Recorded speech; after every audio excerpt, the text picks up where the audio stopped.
Hi friends, good morning. இன்றைக்கி market open ஆகிடுச்சு. Nifty வந்து மார்னிங் பார்த்தீங்கன்னா 9:15க்கு ஒரு 200 பாயிண்ட்ஸ் டவுனில் ஓப்பன் ஆச்சு. சென்செக்ஸ் வந்து ஒரு 300 பாயிண்ட்டில் ஓப்பன் ஆச்சு, டவுனில் ஓப்பன் ஆச்சு.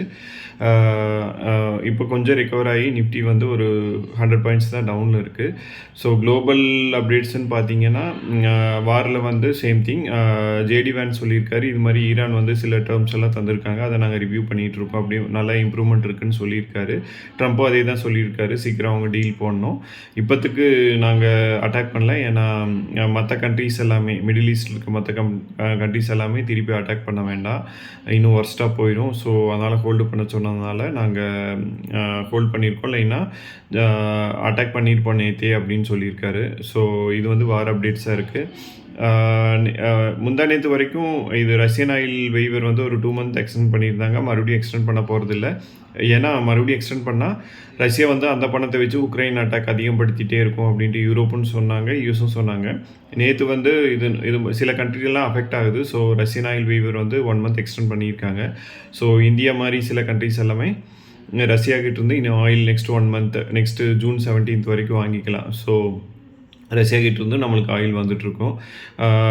மீன்வைல் வந்து ட்ரம்ப் வந்து சைனா வந்துட்டு போனார். இப்போ வந்து அடுத்து புட்டின் வந்து சைனா பார்த்துட்டு போயிருக்காரு. ஸோ சைனா வந்து நாங்கள் 2 பேருக்கும் பேலன்ஸ்டாக இருக்கான்னு காமிக்கிறக்கோசரம் என்னமோ. ஸோ அங்கேயும் போயிருக்காரு, அங்கே போய் பேசியிருக்காங்க. அங்கே ஈரான் வார பற்றியும் உக்ரைன் ரஷ்யா வார பற்றியும் பேசிகிட்டு இருக்காங்க. திடீர்னு பார்த்தீங்கன்னா உக்ரைனும் வந்து இப்போ ரீசெண்ட் டேஸில் வந்து ரஷ்யாவோட எனர்ஜி கம்பெனிஸ், இது மாதிரி ஆயில் கம்பெனிஸை டார்கெட் பண்ணி ஒரு 530 ட்ரோன்ஸ் நேற்று அனுப்புனாங்க. அங்கேயும் அட்டாக் வந்து ஹெவியாக ஆகிட்டுருக்கு.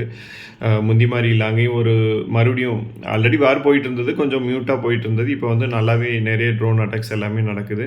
ஸோ அங்கேயும் கொஞ்சம் இதாக தான் இருக்குது. ஆல்ரெடி இப்படி அட்டாக் பண்ணதுனால ஒரு 10% ஆஃப் ஆயில் ரிஃபைனரி கேப்பபிலிட்டி அவங்களுக்கும் ரஷ்யாவுக்கும் போன மாதிரியும், அதனாலேயும் ஆயில் ஷார்ட்டேஜ் வர மாதிரியும் நியூஸஸ் எல்லாம் வந்துட்டுருக்கு. ஸோ இது ஒரு சைடு. ருப்பி வந்து காலையில் பார்த்தீங்கன்னா 96.85 தாண்டிடுச்சு, நியூ ரெக்கார்ட் லோ வந்திருக்கு. ஸோ இதனால் என்னாச்சுன்னா நேற்று இது மாதிரி க்ரூட் ஆயில் விலை அதிகமாகிட்டே போகிறதுனால கோல்டு வந்து 2% வந்து ட்ராப் ஆகிருந்தது. இன்டர்நேஷ்னல் மார்க்கெட்டில் பார்த்தீங்கன்னா பர் அவுன்ஸ் வந்து 4,450 ட்ரேட் ஆகிட்டு இருந்தது. பட் இந்தியாவில் எந்த சேஞ்சும் இல்லை, ஏன்னா ருப்பி வந்து எவ்ரிடே விழுந்துகிட்டே இருக்குது. இன்றைக்கி வந்து க்ளோஸ் டு 97 வந்துருச்சு. ஸோ இன்றைக்கும் பார்த்தீங்கன்னா லைட்டாக ஒரு 0.5% தான் கோல்டு பீஸ் எல்லாம் பார்த்தீங்கன்னா இறங்கின மாதிரி இருக்குது. இது ஏன்னா மெயின் ரீசன் என்னென்னா ருப்பி வந்து விழுந்துகிட்டே இருக்கனால இங்கே வந்து அங்கே விழுந்தது இங்கே ரிஃப்ளெக்ட் ஆகலை. ஸோ கோல்டு வாங்குறவங்க கொஞ்சம் பார்க்கலாம். ஏன்னா அந்த டேரிஃப்க்கு அப்புறம் எல்லாமே ஒரு 1000 rupees பர் 8 கிராம் வந்து அதிகமாகிடுச்சு. ஸோ கோல்டு வந்து இப்படியே தான் இருக்கும், ஏன்னா ருப்பி விழுகும்போது அது பேலன்ஸ் ஆகிக்குது. இன்டர்நேஷ்னல் மார்க்கெட்டில் விழுந்தாலும் இங்கே வந்து இதாகிட்டு தான் இருக்குது. அப்புறம் இந்த ஆயில் ஷார்ட்டேஜுக்கு என்ன பண்ணலான்ட்டு நம்ம கவர்மெண்ட் வந்து BAS standard for ethanol E20 வரைக்கும் விட்டுருந்தாங்க. இப்போ வந்து நம்ம ஃபியூவல் எல்லாமே 20% வந்து எத்தனால் மிக்ஸ் பண்ணிகிட்டு இருக்காங்க. ஸோ கோயிங் ஃபார்வர்டு 22%க்கும் சரி 26 அப் டு 30%க்கான ஸ்டாண்டர்ட்ஸ் எல்லாம் விட்டுட்டாங்க. ஸோ எந்த டைமில் இருந்து அதை மிக்ஸ் பண்ணுவாங்கன்னு தெரியல. இது வழியாக மிக்ஸ் பண்ணும்போது இந்த 20-30% ஒரு 10% எக்ஸ்ட்ரா மிக்ஸ் பண்ணாங்கன்னா அந்தளவுக்கு இம்போர்ட் நம்மளுக்கு கம்மியாகும்.